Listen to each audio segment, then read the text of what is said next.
Bayangkan sebuah perang yang tidak hanya berlangsung selama beberapa dekade, tapi berabad-abad yang mengguncang 3 benua dan melibatkan kerajaan terbesar di dunia.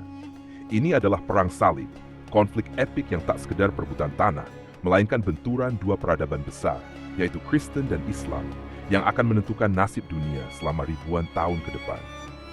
Namun, apakah benar perang salib hanya tentang perang agama? Atau ada kepentingan tersembunyi seperti intrik politik dan ambisi pribadi yang mengubah jalur sejarah?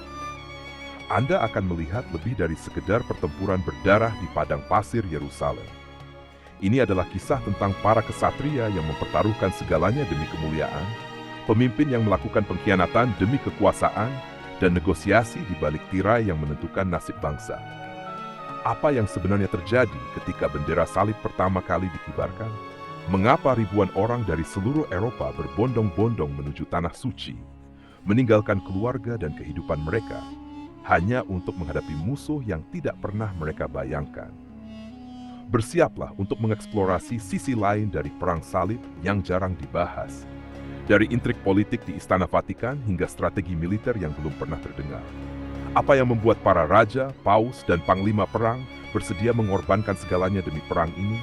Dan bagaimanakah kisah ini akhirnya mengubah tatanan dunia, meninggalkan jejak yang masih terasa hingga sekarang?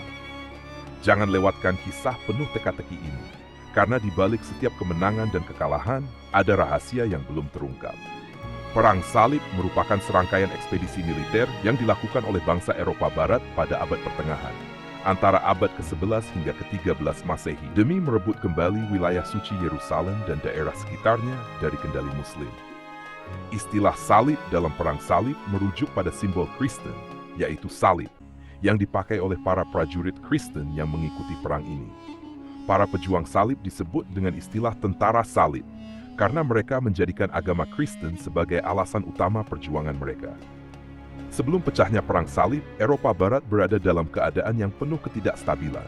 Setelah runtuhnya Kekaisaran Romawi Barat pada abad ke-5 Masehi, Eropa terpecah menjadi banyak kerajaan kecil yang saling bersaing dan bertikai. Di sisi lain, dunia Muslim, terutama di Timur Tengah, berada dalam puncak kejayaannya. Kekhalifahan Umayyah dan Abbasiyah berhasil menyatukan banyak wilayah, termasuk Yerusalem, yang dianggap suci oleh umat Islam, Kristen, dan Yahudi. Sementara itu, Kekaisaran Bizantium di timur, yang masih bertahan setelah jatuhnya Romawi Barat, mengalami tekanan dari ekspansi Muslim di wilayah Anatolia dan Palestina. Kekaisaran Bizantium meminta bantuan militer dari Eropa Barat untuk mempertahankan wilayah-wilayah Kristen dari ancaman kaum Muslimin. Perang salib bukan hanya perang politik dan militer, tetapi juga perang keagamaan. Agama Kristen pada saat itu memainkan peranan penting dalam kehidupan sehari-hari masyarakat Eropa. Gereja Katolik Roma yang dipimpin oleh Paus memiliki otoritas yang sangat besar, baik secara spiritual maupun temporal. Paus Urbanus II adalah tokoh kunci yang memulai perang salib pertama pada tahun 1095 dengan seruannya yang terkenal dalam konsili Clermont, di mana ia meminta umat Kristen untuk mengambil bagian dalam perang suci melawan Muslim guna merebut kembali kota Yerusalem. Di sisi lain, agama Islam juga memegang peranan sentral dalam kehidupan masyarakat Muslim di Timur Tengah. Yerusalem adalah kota suci bagi umat Islam, karena di sanalah tempat Nabi Muhammad SAW melakukan perjalanan malam sebelum naik ke langit. Sehingga ketika tentara salib mulai merangsek ke wilayah Timur Tengah, perang ini juga dipandang sebagai perjuangan agama oleh pihak kaum muslimin. Meskipun agama menjadi alasan utama dalam perang salib, ada juga faktor politik dan ekonomi yang tidak bisa diabaikan. Banyak bangsawan dan raja Eropa yang melihat perang salib sebagai kesempatan untuk memperluas wilayah kekuasaan mereka dan mendapatkan harta rampasan.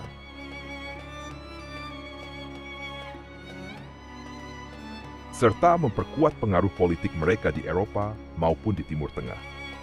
Di samping itu, para pedagang dari kota-kota pelabuhan di Italia seperti Venesia dan Genoa memandang perang salib sebagai peluang untuk memperluas jaringan perdagangan mereka dengan dunia timur.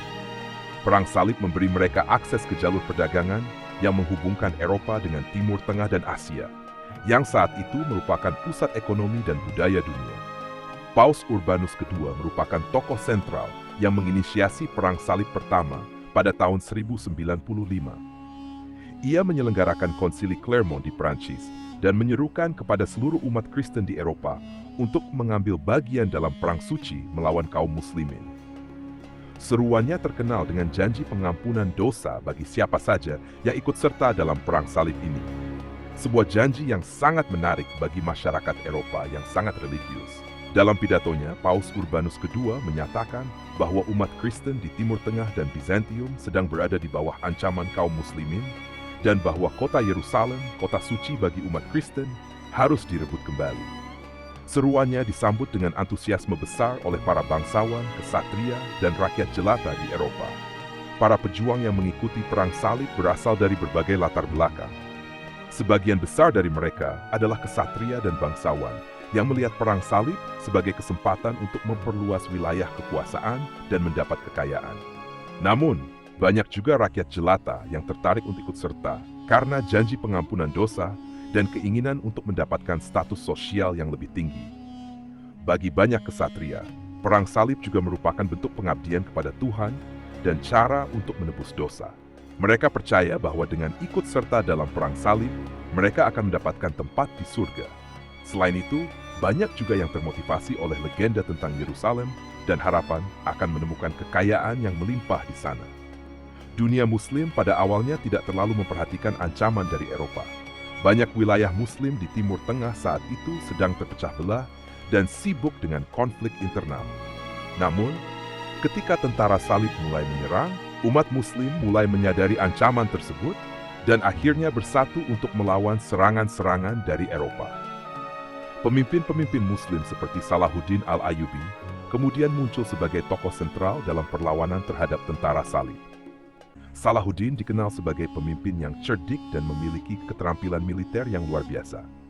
Di bawah kepemimpinannya, umat Muslim berhasil merebut kembali kota Yerusalem dari tangan tentara salib pada tahun 1187 Masehi. Perang salib pertama adalah ekspedisi pertama yang diluncurkan oleh Eropa Barat untuk merebut kembali tanah suci dari kekuasaan kaum muslimin. Seruan Paus Urbanus ke Clermont pada tahun 1095 memberikan motivasi besar bagi banyak orang Eropa untuk ikut serta dalam perang ini. Meskipun latar belakang religius menjadi alasan utama, berbagai faktor politik, ekonomi, dan sosial juga mendorong ribuan kesatria, petani, dan rakyat jelata untuk ikut bergabung. Sebelum tentara salib meninggalkan wilayah, seperti Prancis, Jerman, dan Italia, mereka sedang mengalami ketidakstabilan ekonomi dan politik. Konflik internal antara para bangsawan, raja, dan gereja menciptakan suasana tegang yang memicu dukungan luas terhadap kampanye militer ke Timur Tengah. Selain itu, adanya laporan tentang penganiayaan terhadap umat Kristen di Tanah Suci oleh kekuatan Muslim membuat seruan perang Paus lebih meyakinkan di mata orang Eropa. Setelah konsili, banyak kesatria, bangsawan, dan orang awam mulai mempersiapkan diri untuk perjalanan jauh ke Yerusalem. Persiapan ini mencakup penggalangan dana, pelatihan militer, dan pengorganisasian pasukan. Banyak kesatria menjual tanah atau mencari sponsor untuk membiayai perjalanan mereka. Sementara yang lain berusaha memperoleh perlengkapan dan persenjataan yang memadai. Namun tidak semua yang mengikuti perang salib adalah prajurit yang terlatih. Ribuan petani dan rakyat miskin juga bergabung, meskipun mereka tidak memiliki pengalaman atau persenjataan yang memadai. Yang kemudian dikenal sebagai perang salib rakyat, juga ikut bergabung dalam perang ini, dipimpin oleh pemimpin karismatik seperti Petrus Pertapa. Mereka memulai perjalanan ke Timur Tengah tanpa persiapan yang cukup baik dari segi persenjataan maupun strategi militer. Pada musim semi tahun 1096, gelombang pertama tentara salib, yang sebagian besar terdiri dari rakyat biasa, mulai bergerak menuju Konstantinopel, ibu kota Kekaisaran Bizantium. Kekaisaran Bizantium pada awalnya memberikan bantuan logistik kepada mereka, namun kemudian menjadi khawatir dengan jumlah besar orang-orang tak terlatih yang tiba di perbatasan mereka. Perang salib rakyat adalah salah satu bagian awal dari perang salib pertama. Namun kampanye ini segera berubah menjadi bencana. Ribuan petani yang tidak terlatih menghadapi berbagai kesulitan sepanjang perjalanan, termasuk serangan dari penduduk lokal, kelaparan, dan penyakit. Ketika mereka tiba di wilayah Bizantium, banyak yang tewas atau menjadi korban kekerasan. Di bawah pimpinan Petrus Pertapa dan Walter Sans-Avoir, para pejuang rakyat ini akhirnya mencapai Anatolia, namun mereka tidak siap menghadapi pasukan kaum muslimin yang lebih terorganisir.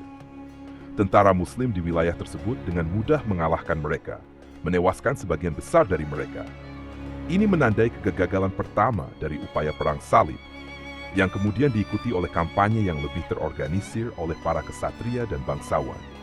Setelah kegagalan perang salib rakyat, gelombang kedua tentara salib yang lebih terorganisir, yang terdiri dari kesatria dan bangsawan dari beberapa kerajaan di Eropa, memulai perjalanan mereka ke Timur Tengah, dipimpin oleh para tokoh penting seperti Godfrey dari Bouillon, Raymond Fath dari Toulouse, Bohemond dari Taranto, dan Baldwin dari Boulogne. Pasukan ini lebih disiplin dan memiliki tujuan yang jelas. Tentara ini bergerak menuju Konstantinopel, di mana mereka bernegosiasi dengan Kaisar Alexios Pius dari Bizantium. Alexios meminta agar tanah-tanah yang direbut oleh tentara salib nantinya dikembalikan ke Kekaisaran Bizantium, suatu perjanjian yang disepakati oleh para pemimpin salib, meskipun kemudian diabaikan. Pertempuran besar pertama yang dihadapi oleh tentara salib adalah pengepungan kota Nikaia pada tahun 1097. Kota ini terletak di Anatolia dan dikuasai oleh Kekhalifahan Seljuk yang dipimpin oleh Kilij Arslan Pus. Tentara salib dengan bantuan Bizantium mengepung kota tersebut dan melakukan serangan terkoordinasi. Kilij Arslan yang meremehkan kekuatan tentara salib setelah kekalahan perang salib rakyat tidak mempersiapkan pertahanan yang kuat. Namun, ketika ia mencoba untuk mengirim bala bantuan, tentara salib berhasil memukul mundur pasukan Seljuk dan mengepung kota dari segala arah. Akhirnya, pada bulan Juni tahun 1097, Nikaia menyerah kepada Bizantium yang segera mengambil alih kota tersebut. Setelah merebut Nikaia, tentara salib melanjutkan perjalanan mereka ke Yerusalem. Kemudian, pada bulan Juli tahun 1097, mereka dihadang oleh pasukan Seljuk dalam pertempuran Dorileu. Pertempuran ini merupakan salah satu pertempuran paling dramatis dalam perang salib pertama. Pasukan Seljuk menyerang tentara salib dengan taktik hit and run yang khas, mencoba menghancurkan moral mereka. Namun, tentara salib berhasil bertahan dan melakukan serangan balik yang terkoordinasi, yang akhirnya memaksa pasukan Seljuk untuk mundur. Kemenangan ini membuka jalan bagi tentara salib untuk melanjutkan perjalanan mereka melalui Anatolia menuju wilayah Levant. Salah satu peristiwa paling penting dalam perang salib pertama adalah pengepungan Antioquia, yang berlangsung dari Oktober 1097 hingga Juni 1098.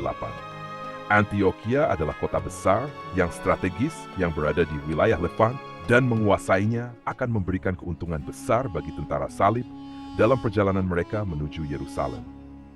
Pengepungan ini sangat sulit dan berlangsung selama berbulan-bulan. Tentara salib menghadapi kelaparan, penyakit, dan kurangnya pasokan. Banyak prajurit yang mulai kehilangan semangat. Namun, melalui pengkhianatan dari dalam tembok kota, tentara salib akhirnya berhasil masuk ke Antioquia pada bulan Juni tahun 1098. Don't let the youth abuse fast. Penjus the words anonymous.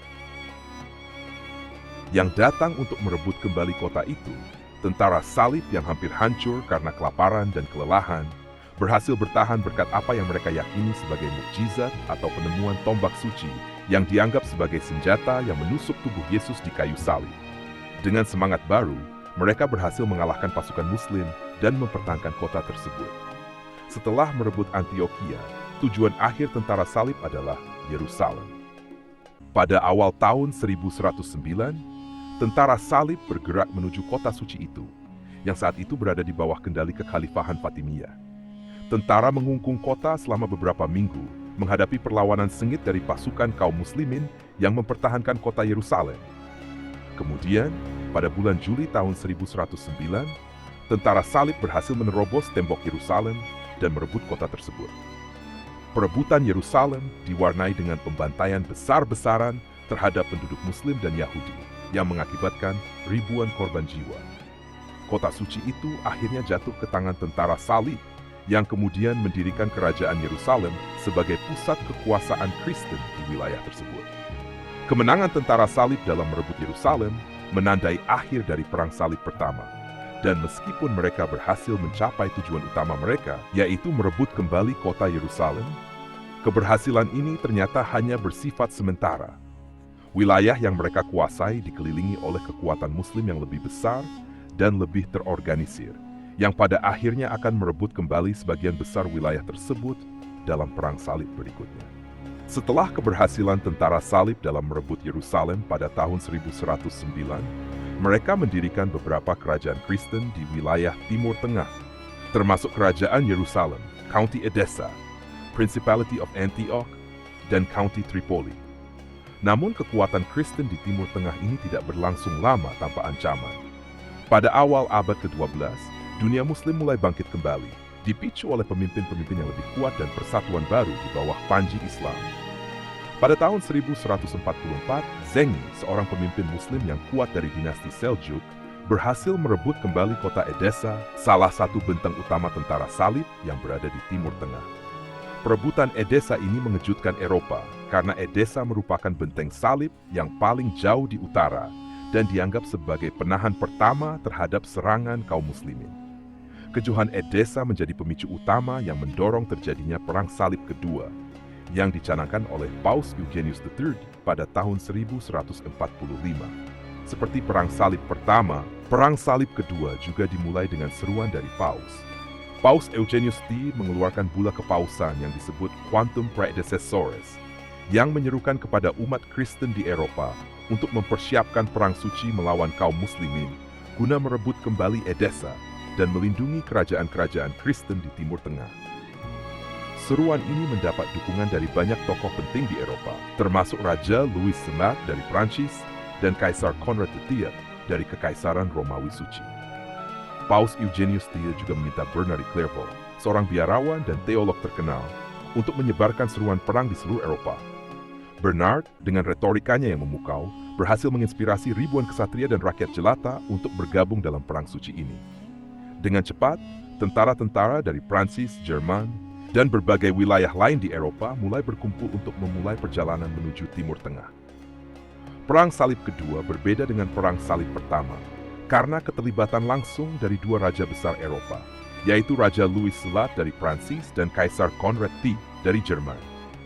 Keterlibatan mereka memberi legitimasi yang lebih besar pada Perang Salib Kedua, dan diharapkan mampu menggalang kekuatan yang lebih besar dan lebih terorganisir daripada kampanye sebelumnya.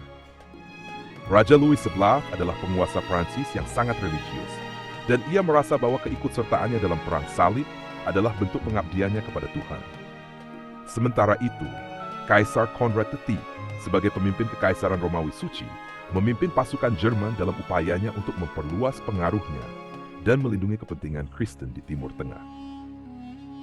Meskipun kedua raja besar ini memimpin tentara salib, koordinasi antara pasukan mereka seringkali kurang baik. Perbedaan strategi dan ketidakcocokan dalam kepemimpinan menyebabkan beberapa pertempuran besar gagal, yang menjadi salah satu alasan utama kegagalan Perang Salib Kedua. Tentara salib yang dipimpin oleh Louis XVI dan Konrad III memutuskan untuk mengambil rute darat menuju Timur Tengah, melewati Anatolia, wilayah yang dikuasai oleh Kekaisaran Bizantium. Kaisar Bizantium saat itu, Manuel Pius Komnenos, menyambut tentara salib, meskipun ia juga khawatir dengan keberadaan pasukan besar Eropa di wilayahnya. Pasukan Konrad III adalah yang pertama bergerak melalui Anatolia, namun mereka segera menghadapi kesulitan. Tentara Seljuk yang menguasai wilayah Anatolia menggunakan taktik serangan gerilya untuk mengganggu pasukan Jerman. Dengan kurangnya persiapan dan minimnya pengetahuan tentang medan, pasukan Konrad mengalami kekalahan besar dalam pertempuran Doryleum pada tahun 1147, yang menyebabkan sebagian besar pasukannya musnah. Setelah kekalahan ini, Konrad III bergabung dengan pasukan Louis XVI yang juga menghadapi masalah serupa dalam perjalanannya menuju Anatolia. Pasukan Prancis mengalami serangan berulang dari tentara Seljuk dan kehilangan banyak prajurit akibat penyakit, kelaparan, dan pertempuran. Setelah tiba di Yerusalem, tentara salib menyusun rencana untuk merebut kota Damaskus, sebuah pusat penting kekuatan Muslim di wilayah tersebut. Pengepungan Damaskus dimulai pada tahun 1148, dan pada awalnya tentara salib berhasil menekan pertahanan kota tersebut. Namun, kurangnya persiapan dan koordinasi antar pasukan serta pertahanan kuat dari penduduk Damaskus membuat pengepungan ini gagal. Setelah beberapa hari bertempur, tentara salib memutuskan untuk mundur, sebagian besar karena perpecahan internal di antara para pemimpin salib. Pasukan Muslim berhasil mempertahankan kota, dan kekalahan ini dianggap sebagai pukulan besar bagi moral tentara salib dan umat Kristen di Eropa. Kegagalan dalam pengepungan Damaskus menandai berakhirnya Perang Salib Kedua dengan hasil yang jauh dari harapan awal. Kegagalan Perang Salib Kedua menyebabkan kekecewaan mendalam di Eropa. Banyak yang merasa bahwa kekalahan ini disebabkan oleh kurangnya persatuan di antara para pemimpin Eropa serta ketidakmampuan untuk berkoordinasi dengan baik di medan perang. Selain itu, hubungan antara Eropa dan Bizantium juga semakin memburuk setelah perang ini, karena banyak tentara salib yang merasa bahwa Kekaisaran Bizantium tidak memberikan dukungan yang memadai dalam kampanye ini. Kekalahan ini juga memberi semangat bagi kekuatan Muslim di Timur Tengah, yang melihat bahwa tentara salib tidak sekuat yang mereka kira. Ini membuka jalan bagi kebangkitan pemimpin-pemimpin Muslim yang lebih kuat, seperti Nur ad-Din dan kemudian Salahuddin al-Ayyubi, yang akan memainkan peran penting dalam perang salib berikutnya. Bernard dari Clairvaux, yang telah menjadi salah satu pendorong utama dari perang salib kedua, sangat kecewa dengan hasilnya. Namun, ia berusaha menghibur umat Kristen dengan menyatakan bahwa kekalahan ini adalah ujian dari Tuhan dan bahwa mereka harus memperkuat iman mereka. Bernard juga menulis sejumlah surat dan khotbah yang menyalahkan dosa-dosa umat Kristen sebagai penyebab kekalahan, dengan harapan bahwa umat Kristen akan belajar dari kegagalan ini dan memperbaiki diri di masa depan. Meskipun usahanya untuk menenangkan hati umat Kristen, kepercayaan terhadap keberhasilan perang salib mulai goyah di kalangan banyak orang Eropa. Banyak yang mulai mempertanyakan apakah Tuhan benar-benar mendukung kampanye militer ini, dan kekecewaan ini akan terus membayangi perang salib berikutnya. Setelah kegagalan perang salib kedua, kekuatan Muslim di Timur Tengah mulai mengalami kebangkitan yang luar biasa di bawah kepemimpinan Salahuddin al-Ayyubi. Salahuddin lahir pada tahun 1097 di Tikrit, Irak, dari keluarga yang memiliki hubungan dekat dengan penguasa dinasti Zengid. Di bawah naungan Nur ad-Din, pemimpin Zengid yang kuat, Salahuddin mulai mendapatkan reputasi sebagai jenderal yang berbakat. Salahuddin dikenal tidak hanya karena keahliannya dalam strategi militer, tetapi juga karena kebijaksanaannya sebagai pemimpin yang adil dan saleh. Ia berhasil mempersatukan berbagai faksi Muslim yang sebelumnya terpecah-pecah, termasuk dinasti Fatimiyah di Mesir, suku Arab, serta kekuatan Muslim lainnya di Suriah dan Irak. Persatuan ini memberinya kekuatan besar untuk melawan kerajaan-kerajaan salib di wilayah Levant. Kebangkitan Salahuddin menandai titik balik dalam perjuangan Muslim untuk merebut kembali Tanah Suci, yang pada akhirnya memicu Perang Salib Ketiga. Salah satu peristiwa paling penting yang menjadi pemicu Perang Salib Ketiga adalah pertempuran Hattin pada tahun 1187. Pertempuran ini terjadi ketika Salahuddin memutuskan untuk menyerang kerajaan Yerusalem, kerajaan Kristen yang didirikan setelah Perang Salib pertama. Tentara Kristen yang dipimpin oleh Raja Guy dari Lusignan melakukan kesalahan besar dengan menyerang tentara Muslim di dataran yang kering dan panas dekat Tiberias. Salahuddin menggunakan taktik cerdik dengan memotong jalur pasokan air tentara salib, membuat mereka kehausan dan kelelahan sebelum pertempuran dimulai. Pertempuran Hattin berakhir dengan kemenangan mutlak bagi Salahuddin. Sebagian besar tentara salib tewas atau ditangkap, dan salib sejati, simbol paling suci bagi umat Kristen, berhasil direbut oleh Salahuddin. Kemenangan ini membuka jalan bagi Salahuddin untuk merebut Yerusalem, yang jatuh ke tangannya hanya beberapa bulan setelah pertempuran Hattin. Setelah kemenangannya di Hattin, Salahuddin melancarkan pengepungan terhadap Yerusalem. Pada bulan Oktober tahun 1187, kota suci tersebut jatuh ke tangan Salahuddin tanpa perlawanan besar. Meskipun Yerusalem adalah kota yang sangat penting bagi umat Islam, Kristen, dan Yahudi, Salahuddin menunjukkan belas kasih yang luar biasa terhadap penduduknya. Alih-alih membantai penduduknya seperti yang dilakukan oleh tentara salib saat merebut Yerusalem pada tahun 1099, Salahuddin malah mengizinkan penduduk Kristen untuk meninggalkan kota dengan aman setelah membayar tebusan. Tindakan ini memberinya reputasi sebagai pemimpin yang adil dan mulia, bahkan di mata musuh-musuhnya. Kejatuhan Yerusalem mengguncang Eropa. Bagi umat Kristen, kehilangan kota suci ini adalah bencana besar, dan segera muncul seruan baru untuk melancarkan perang salib guna merebut kembali kota tersebut. Paus Gregorius mengeluarkan seruan resmi untuk memulai Perang Salib Ketiga pada tahun 1989. Perang Salib Ketiga didukung oleh beberapa penguasa paling kuat di Eropa, termasuk Raja Richard I dari Inggris, Kaisar Friedrich Barbarossa dari Jerman, dan Raja Philip II dari Prancis. Ketiga pemimpin ini memiliki ambisi besar untuk merebut kembali Yerusalem dan memulihkan kehormatan Kristen di Timur Tengah. Kaisar Friedrich II Barbarossa adalah yang pertama bergerak, memimpin pasukan besar dari Jerman melalui Anatolia. Namun, perjalanannya berakhir tragis ketika ia tenggelam di Sungai Salef pada tahun 1990 sebelum mencapai Tanah Suci. Kematian Friedrich menyebabkan pasukannya tercerai-berai, dan hanya sebagian kecil yang berhasil melanjutkan perjalanan ke Timur Tengah. Sementara itu, Raja Richard I dan Raja Philip II memilih rute laut untuk mencapai wilayah Salib. Mereka tiba di Tanah Suci pada tahun 1991 dan segera terlibat dalam serangkaian pertempuran dengan pasukan Salahuddin. Salah satu pertempuran terbesar dalam Perang Salib Ketiga adalah pengepungan Acre yang dimulai pada tahun 1989 dan berlangsung selama hampir 2 tahun. Kota pelabuhan Acre yang dikuasai oleh Salahuddin adalah benteng strategis yang penting bagi kedua belah pihak. Tentara Salib yang dipimpin oleh Richard I dan Philip akhirnya berhasil merebut Acre pada tahun 1991 setelah pertempuran yang sangat sengit. Kemenangan ini memberi tentara Salib pijakan yang kuat di pesisir wilayah Levant, tetapi mereka masih menghadapi tantangan besar untuk merebut kembali Yerusalem. Setelah kemenangan di Acre, Philip II kembali ke Prancis, meninggalkan Richard III untuk memimpin kampanye militer melawan Salahuddin. Pada bulan September tahun 1991, Richard diwas dan pasukannya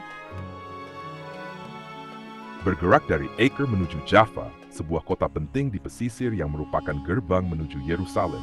Dalam perjalanan mereka, pasukan Salib disergap oleh pasukan Salahuddin di pertempuran Arsuf. Pertempuran ini menjadi salah satu kemenangan besar bagi Richard the Lionheart. Meskipun Salahuddin melancarkan serangan habis-habisan, pasukan Richard berhasil memukul mundur tentara Muslim dan melanjutkan perjalanan mereka ke wilayah Jaffa. Kemenangan ini meningkatkan moral tentara Salib dan memberi mereka harapan untuk merebut kembali Yerusalem.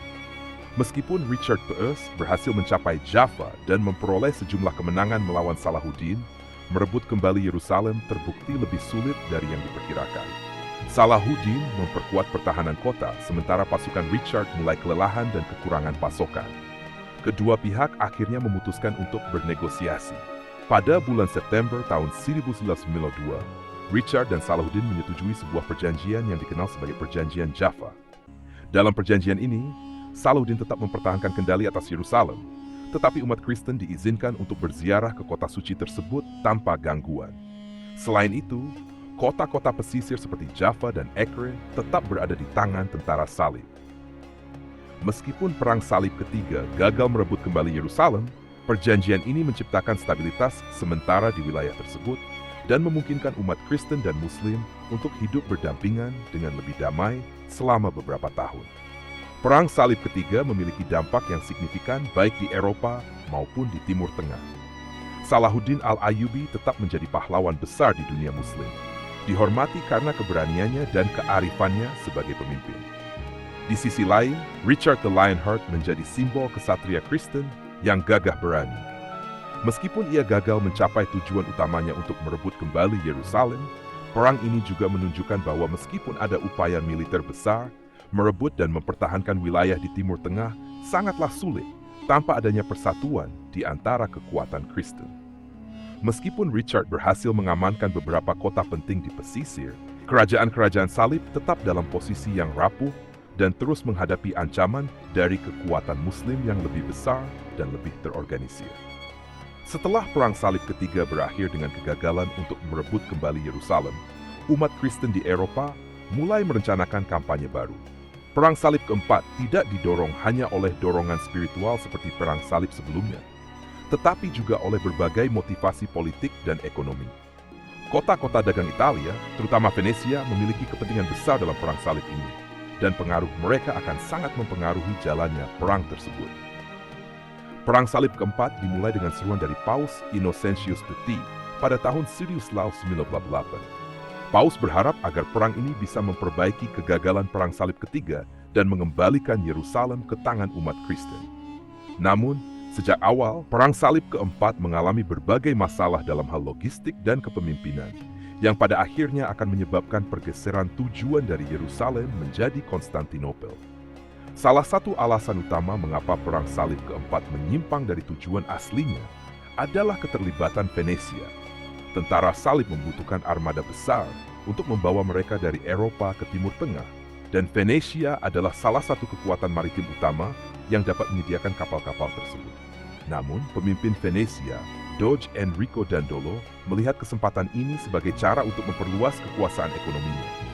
Venesia setuju untuk menyediakan kapal bagi tentara salib dengan syarat bahwa mereka membayar jumlah yang sangat besar. Ketika tentara salib gagal mengumpulkan dana yang cukup, Venesia menawarkan alternatif. Tentara salib harus membantu Venesia merebut kota Zara, sebuah kota Kristen yang memberontak melawan kekuasaan Venesia. Tentara salib, meskipun ragu, setuju untuk membantu Venesia, dan pada tahun 1202, mereka mengepung dan merebut kota Zara. Penyerangan terhadap kota Kristen ini mendapat kecaman luas, termasuk dari Paus Innocentius III yang mengutuk tindakan tersebut. Dan mengancam untuk mengekskomunikasi para tentara salib. Namun perang tetap berlanjut, dan pergeseran moralitas serta tujuan mulai terlihat jelas. Setelah berhasil merebut Zara, tentara salib berada dalam kebingungan tentang langkah berikutnya.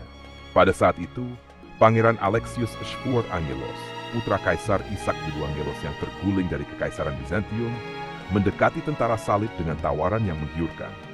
Ia berjanji bahwa jika mereka membantunya merebut kembali tahta di Konstantinopel, ia akan memberikan bantuan finansial yang besar dan mendukung perang mereka untuk merebut Yerusalem. Meskipun tujuan awal Perang Salib keempat adalah Yerusalem, tentara salib melihat tawaran Alexius sebagai cara untuk mendapatkan dana dan dukungan yang mereka butuhkan. Kemudian pada tahun 1213, tentara salib berangkat menuju Konstantinopel, ibu kota Kekaisaran Bizantium, dengan tujuan untuk mengembalikan Alexius Frah ke tampuk kekuasaan. Pada bulan Juli tahun 1203, tentara salib tiba di Konstantinopel dan segera memulai pengepungan terhadap kota tersebut.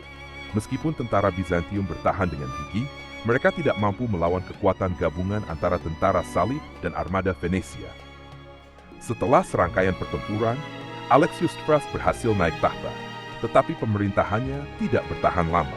Alexius the Flood menghadapi banyak masalah internal di Bizantium, termasuk kekacauan keuangan dan ketidakpuasan rakyat yang merasa dikhianati oleh aliansi dengan tentara salib. Pada tahun 1244, pemberontakan terjadi di Konstantinopel, dan Alexius IV digulingkan serta dibunuh.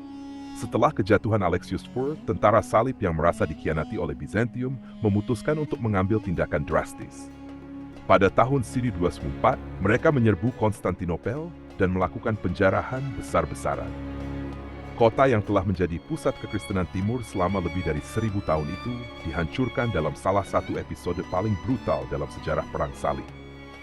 Tentara salib tidak hanya merampok kekayaan kota, tetapi juga menghancurkan banyak bangunan penting dan membakar bagian besar dari Konstantinopel.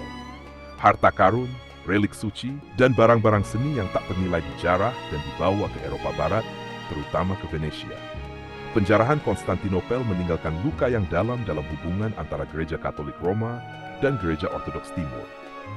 Penjarahan Konstantinopel pada tahun 1204 menandai akhir dari Kekaisaran Bizantium sebagai kekuatan besar di Mediterania Timur. Kekaisaran terpecah menjadi beberapa negara kecil, termasuk Kekaisaran Nikaia, Kekaisaran Trebizond, dan Despotat Epirus yang berusaha mempertahankan sisa-sisa Bizantium.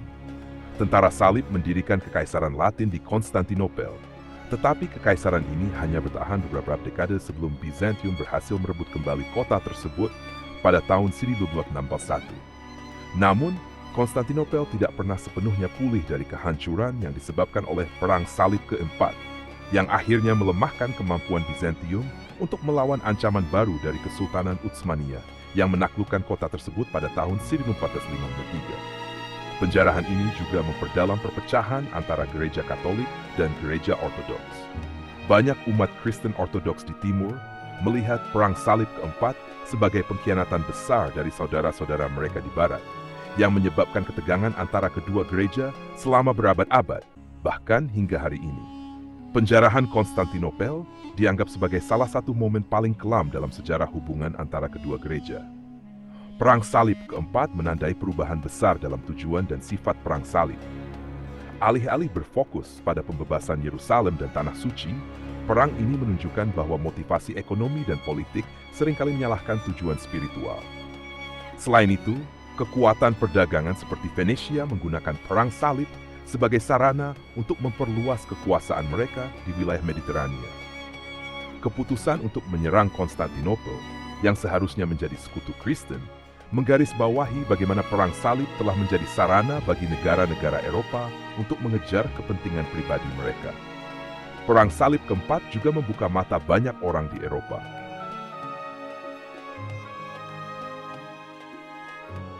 Tentang kesulitan mempertahankan kerajaan-kerajaan salib yang berada di Timur Tengah, meskipun para pemimpin gereja tetap mendorong kampanye militer untuk merebut kembali Yerusalem, banyak orang mulai mempertanyakan efektivitas Perang Salib sebagai alat untuk mempertahankan kekuasaan Kristen di Timur Tengah. Setelah kegagalan Perang Salib keempat dan penjarahan Konstantinopel, Eropa Barat tetap terdorong untuk melanjutkan upaya merebut kembali Yerusalem, meskipun berbagai motivasi politik dan ekonomi terus memainkan peran. Seruan untuk merebut Tanah Suci tetap menggema di kalangan rohaniawan dan bangsawan Eropa.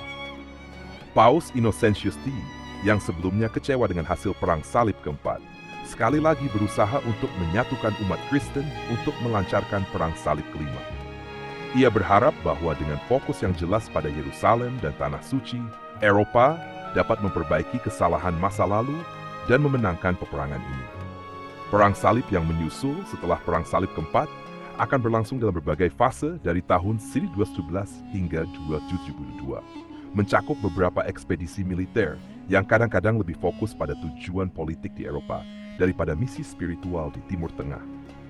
Perang Salib kelima dimulai pada tahun 1211 dengan tujuan yang sangat ambisius, yaitu merebut kembali Yerusalem melalui serangan dari Mesir, pusat kekuasaan Muslim yang semakin kuat di bawah dinasti Ayyubiyah. Pada saat itu, Mesir dianggap sebagai kunci untuk menguasai seluruh wilayah Timur Tengah. Dan jika tentara Salib bisa menguasai Mesir, mereka berharap dapat lebih mudah merebut kota Yerusalem. Pasukan tentara Salib yang dipimpin oleh Raja Andrew II dari Hungaria, Leopold Sax dari Austria, dan John dari Brienne menyerbu Mesir pada tahun 1211.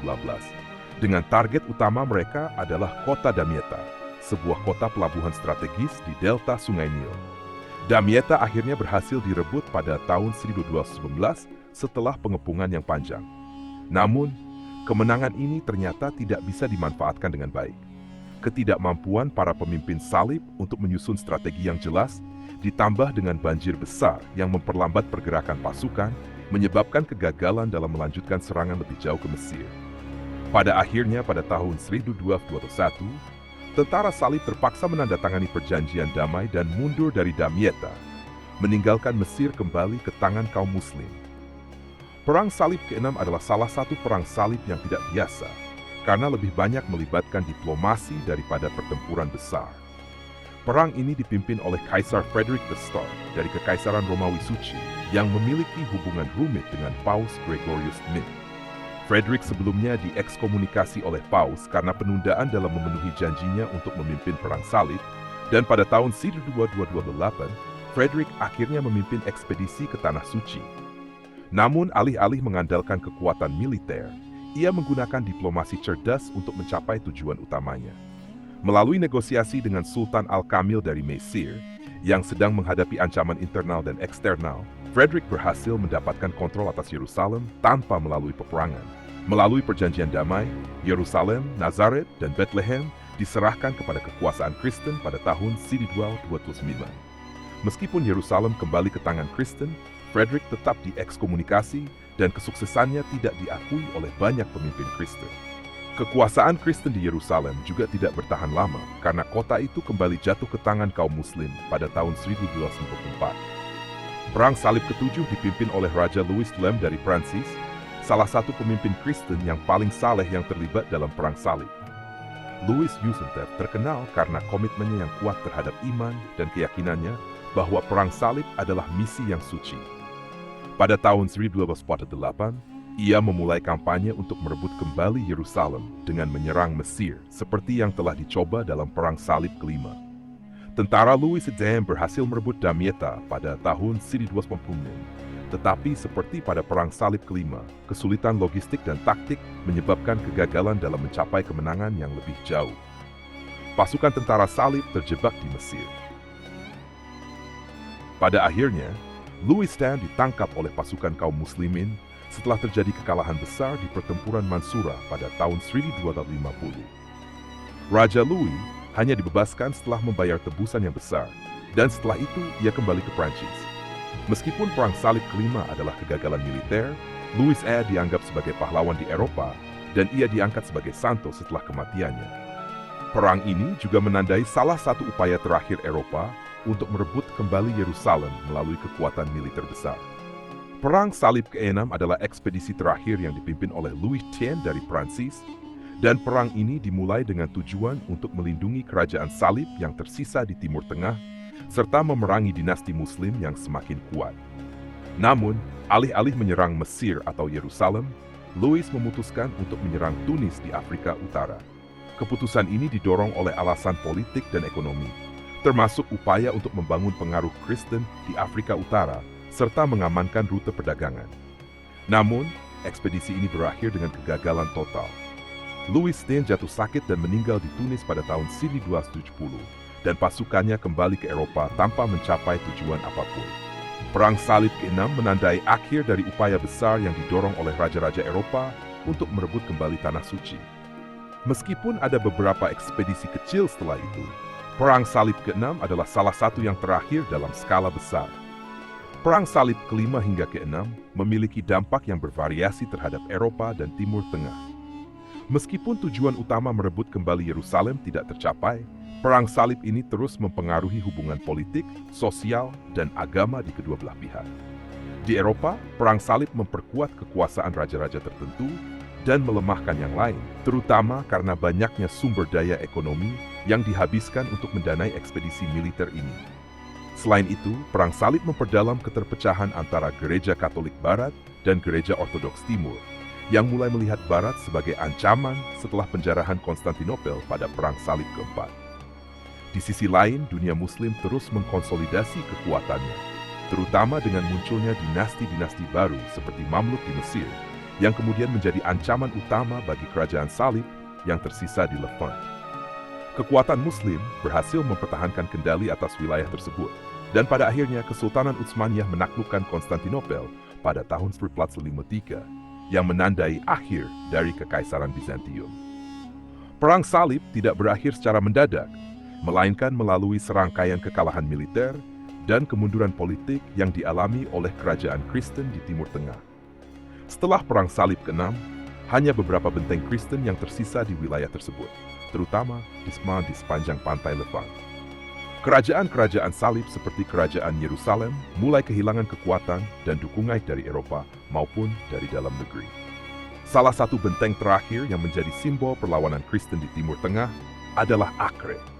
Pada tahun 1291, setelah pengepungan panjang, benteng Acre akhirnya jatuh ke tangan Kesultanan Mamluk yang dipimpin oleh Sultan Al-Ashraf Khalil. Jatuhnya Acre menandai akhir dari keberadaan signifikan kekuasaan Kristen di Tanah Suci, sekaligus menutup era Perang Salib besar yang didorong oleh dorongan militer dari Eropa. Meskipun benteng-benteng lain seperti Tripoli dan Antioquia sudah jatuh sebelumnya, Acre dianggap sebagai benteng terakhir yang menjadi saksi utama perjuangan panjang Perang Salib.